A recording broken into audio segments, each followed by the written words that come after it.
আসসালামু আলাইকুম।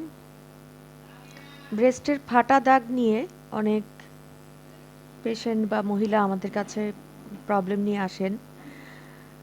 ব্রেস্টের যে ফাটা দাগগুলো হয় সেগুলো আসলে যখন একজন মহিলা প্রেগনেন্ট হন তখন তার ব্রেস্টটা গ্র্যাজুয়ালি ইনক্রিজ করতে থাকে সাইজে।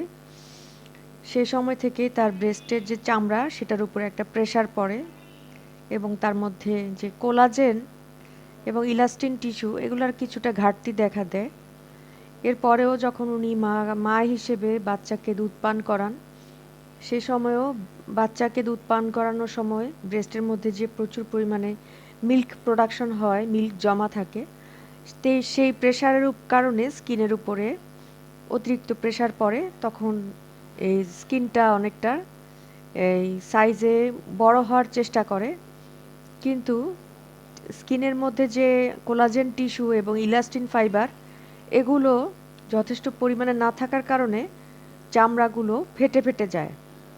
অনেক সময় মায়েরা দুধ বন্ধ করার পরেও এই চামড়াগুলো কিন্তু দেখা যায় যে ওই ফাটা দাগ থাকে এবং চামড়ার যে একটা টান টান ভাব, সে টান টান ভাবটা কম থাকে এবং চামড়া অনেকটা ঢিলে হয়ে যায়।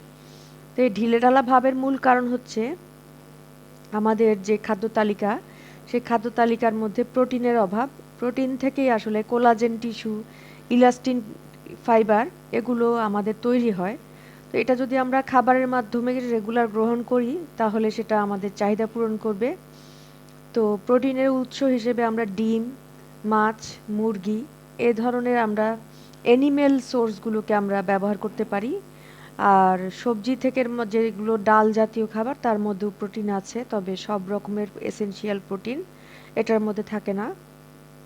তো মায়েদের বিশেষভাবে যারা মানে প্রেগনেন্ট অবস্থায় এবং বাচ্চাকে দুধ খাওয়াচ্ছেন তাদের তাদের জন্য আসলে স্পেশাল ডায়েটের দরকার, যেখানে প্রোটিনের পরিমাণ বেশি থাকা দরকার। আমাদের খাদ্য তালিকার মধ্যে দেখা যায় যে কার্বোহাইড্রেটের পরিমাণ, শর্করার পরিমাণটা একটু বেশি থাকে। আবার আমরা অপ্রয়োজনীয় চর্বিযুক্ত খাবার খাই বা তেল জাতীয় জিনিস, তেলে ভাজা খাবারগুলো খাই, যেগুলো আমাদের হজমের জন্য ক্ষতিকর এবং এটা আমাদের পুষ্টির জন্য খুব বেশি প্রয়োজনীয়তা নাই। তো তার তুলনায় আমাদের প্রোটিনের পরিমাণ বাড়াতে হবে। যেমন আপনার প্রোটিনের মধ্যে আপনার খাদ্য তালিকার মধ্যে অর্ধেক থাকবে প্রোটিন, বাকি অর্ধেকের মধ্যে আপনার কার্বোহাইড্রেট থাকবে আর হচ্ছে সবজি বা ভেজিটেবলস থাকবে। এভাবে যদি আমরা এটা মেনটেন করি তাহলে আমাদের এই চাহিদাটা পূরণ হয়। এছাড়াও আমরা এই কোলাজেন যদি আমরা এই একটা প্রেসক্রাইবড ফর্মে আমরা যদি গ্রহণ করি, সেবন করি, তাহলেও সেই কোলাজেনের চাহিদাটা পূরণ হবে।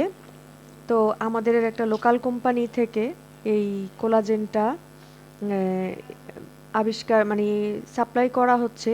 এটা একটা পাউডার ফর্মে আছে এবং এই পাউডার ফর্মের এই কোলাজেনটা যদি আমরা পানির সাথে মিশিয়ে দৈনিক 1 প্যাকেট সেবন করি, সেক্ষেত্রে আমাদের এই কোলাজেনটা আমাদের শরীরে যেসব জায়গায় কোলাজেনের ঘাটতি আছে সেগুলোকে পূরণ করতে সাহায্য করবে। সেই সাথে আমাদের যে স্কিনের যে যত্ন, যেমন আমরা স্কিনে কি করি, আমরা ক্রিম ব্যবহার করি, লোশন ব্যবহার করি স্কিনটাকে ময়েশ্চার করার জন্য। তো সেই ক্রিমের সাথে যদি অ্যাক্টিভ কিছু ইনগ্রেডিয়েন্ট দেওয়া যায় তাহলে সেটা টিস্যুতে সরাসরি অ্যাবজর্ব হবে এবং এটা কাজ করবে। যেমন আপনার এই যে ব্রেস্টে ফাটা দাগ, সেই ফাটা দাগের জন্য যে স্ট্রেচ মার্ক বলতেছে, সেই স্ট্রেচ মার্কটাকে রিমুভ করার জন্য কিছু ক্রিম যদি আমরা সরাসরি আমরা ওই স্কিনে অ্যাপ্লাই করি, রেগুলার বেসিসে অ্যাপ্লাই করলে সেটা আমাদের শরীরে অ্যাবজর্ব হবে এবং এটা আমাদের টিস্যুকে অনেক বেশি কোলাজেন, ইলাস্টিন ইত্যাদি প্রয়োজনীয় উপাদানগুলো সাপ্লাই দিবে। যেমন আমি দেখাচ্ছি, এখানে একটা স্ট্রেচ মার্কস ক্রিম আছে। এই স্ট্রেচ মার্কস ক্রিমটা আপনারা ব্যবহার করলে এখানে অনেকগুলো অ্যাক্টিভ ইনগ্রিডিয়েন্ট আছে, যেমন কোলাজেন আছে, ইলাস্টিন আছে, আরও বিভিন্ন উপাদান আছে, ভিটামিন ই আছে। তো এগুলো যদি আপনারা রেগুলার ব্যবহার করেন তাহলে কিন্তু নর্মাল ক্রিমের তুলনায় এটা অনেক বেশি কাজ করবে।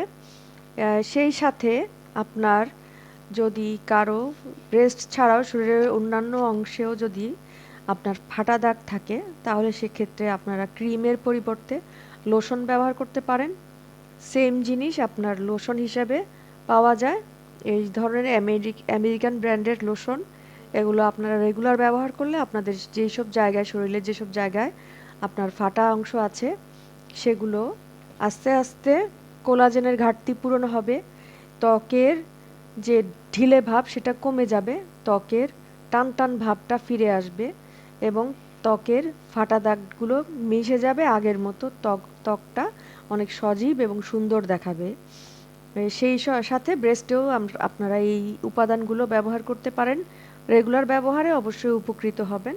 তো আমার পোস্টটা ভালো লাগলে শেয়ার করবেন, আর কোনো প্রশ্ন থাকলে কমেন্ট করবেন অথবা ইনবক্সে নক করবেন। আসসালামু আলাইকুম।